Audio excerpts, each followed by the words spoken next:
I am deeply concerned at the state of our country. Firstly, I feel terrible, and my deep-hearted condolences are for the 28 people who have died in this terrorist act, and a number of people have gotten injured, and definitely my deep-hearted condolences to the family who've lost their loved ones. And I would say that I do wish to say that the people who have gotten injured, I hope they recover at the earliest. Terrorist acts are really a weak way of highlighting their cause, is what I feel. This doesn't highlight a cause, it only makes the people who use these acts on civilians and people who are just there for tourists, it's a weak act.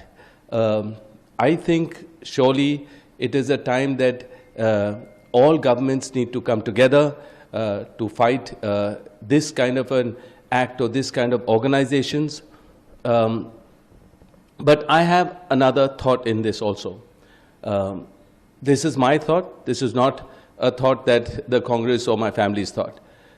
You know, in our country, we see that this government will try and show that, you know, talk about Hindutva, and, you know, the minorities feel uncomfortable, and, you know, they feel troubled when you have a survey on, you know, mosques, or you tell people you cannot pray in this way or that way.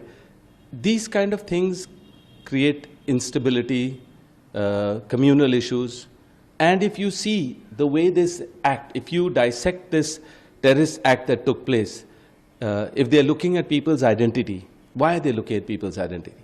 Because there's a divide that has come about in our country with Hindus and Muslims and also Christians. On Easter, I saw video footage of churches being burnt, priests being troubled. You know, what is this? Why are we having, you know, communal disharmony in our country? This will create divides. This will create these kind of organizations to feel that Hindus are making a problem for all the Muslims. We don't need that. You ask many Hindus and Muslims together, they help each other. In COVID, we saw they help each other. They don't understand all these political ways of, you know, trying to infuse some, or win elections or infuse some kind of disorder in people. Looking at identities and then killing somebody, that's a message. Also sending a message to the Prime Minister of our country. Why? Because Muslims are feeling weakened. The minorities are feeling weakened. I know that 2 weeks before, I was summoned by the ED. I talked for the minorities. I said that, you know, when you're going to stop minorities or Muslims from basically saying their prayers on spilling over from their mosque to the road, or on roofs of their homes, or you have a survey of the mosques that, you know, there's a temple under that, or there's a statue under that, or you tell them that Babur and Aurangzeb, negative thoughts about that. Yes, there'll be a you know, divide, and people will not appreciate that in our country, and communal disharmony will create this. And I totally feel that this act is wrong. I condemn it. And I feel that whatever their cause is, this is the weakest way of, you know, uprising your cause. So I feel that innocent people are dead. I feel really terrible for the families. Internationally also, people are looking at this. And even overseas, when you see terrorism only creates fear, and it doesn't create, you know, progress. But if people unite and stick together, forget about, because terrorism doesn't really see religion, you know, is what, I mean, I've told. But in this case, I feel that the way they filtered or selected people who they killed, was very candid and clear. So I feel that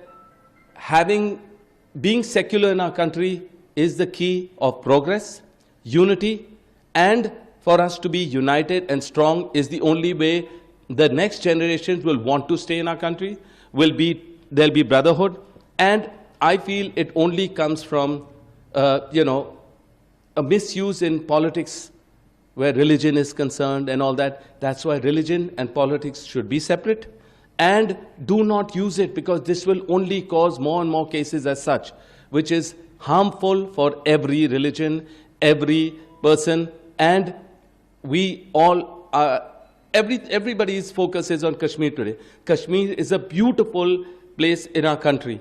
People were going there as tourists. This is the season for people to have employment. And today, nobody's going to go to Kashmir now, keeping this incident in mind.